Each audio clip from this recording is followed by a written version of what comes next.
Hello and welcome to the virtual magic class. Today I'm going to be teaching some basic magic tricks and how to perform them.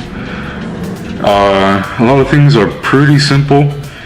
Most things you can do together to create a trick. So we're going to be learning some easy ways to fool people. I'm going to teach you some things to make your tricks have a little more, pizzazz to them, make them a little more exciting. Because with magic, it's not just about being able to do a trick, it's also being a showman, because the more entertaining you are as a person, the more entertaining you are going to perform the trick. So the easiest way is the riffle shuffle. The reason why is because it looks cool, first of all, and then you can tell by that it's loud, right? So you think like what you're doing is really fancy, really like makes you look like you're in control, makes you look like you know exactly what you're doing. Now, to perform the easiest, in my opinion, riffle shuffle is just, you can split the deck in half any way you want. I usually do the riffle to riffle, which is just to riffle and get in half. Make sure they're straight. I like holding them like this. You don't really need the pinkies, but like thumb on the right, and then middle and ring finger holding the back. And then the index finger is going to be pressed down in the middle of the deck.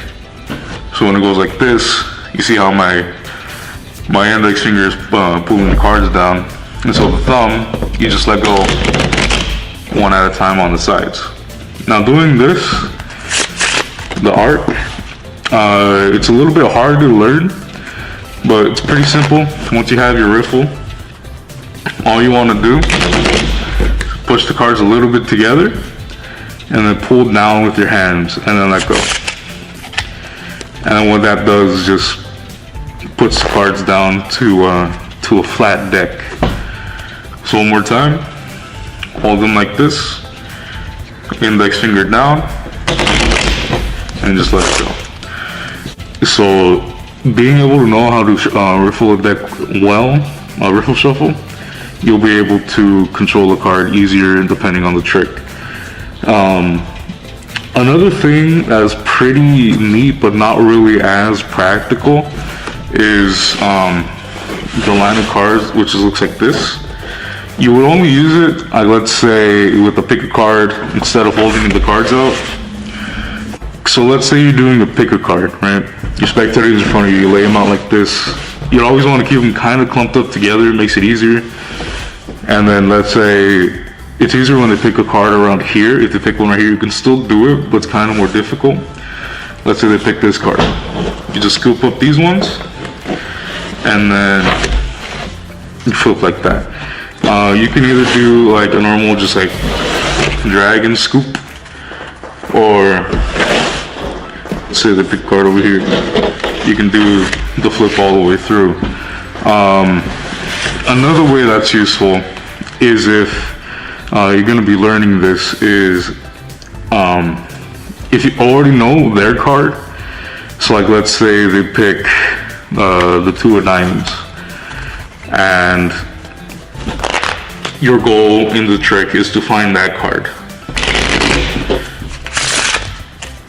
So let's say I would get it lost in the deck, whichever, whatever, and then your goal is to find it as well after you perform the trick, or in the middle of a trick, or whichever.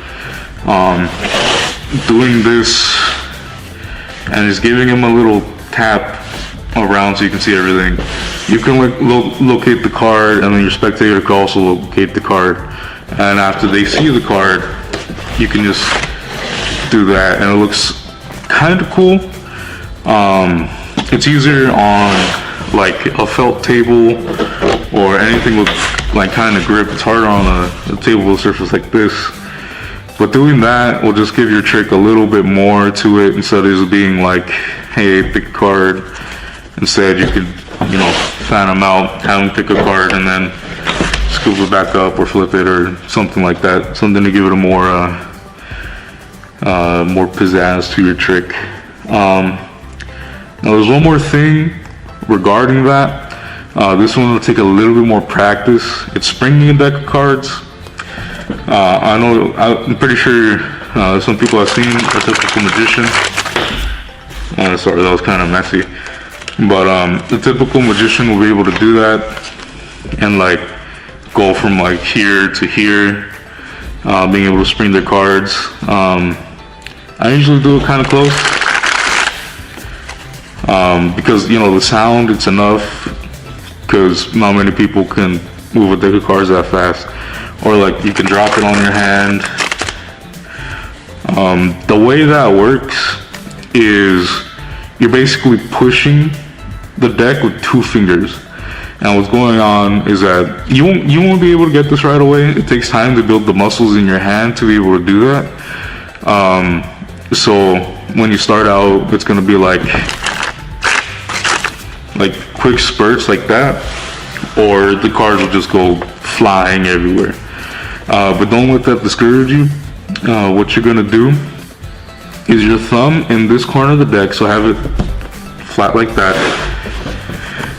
You're gonna have your thumb, you're gonna have your thumb in the bottom left corner of the cards, and then you're gonna have your middle finger on the top right of the cards. And what you're gonna do from there, you're gonna give it a little push, a little bend. So you can see on the side how the cards are kind of bending like that, because I'm pushing with the middle finger. The thumb pushes a little bit too, but the middle finger is the most important. And what happens is when you're pushing with your middle finger, you kind of let go and push down harder with your thumb. So when you spring the cards, you're basically just pushing them out. And when you push hard enough, it's gonna have enough slip in your fingers and it'll just go. There are other ways to do it, but I find like that's the easiest way to do it, is the thumb and middle finger and then just push on the corners. You can have, your index finger or your other fingers giving support to the cards.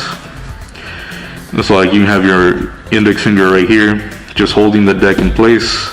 Ring finger right here, same thing.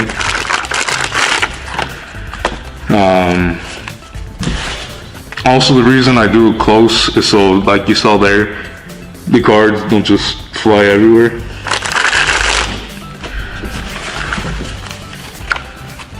And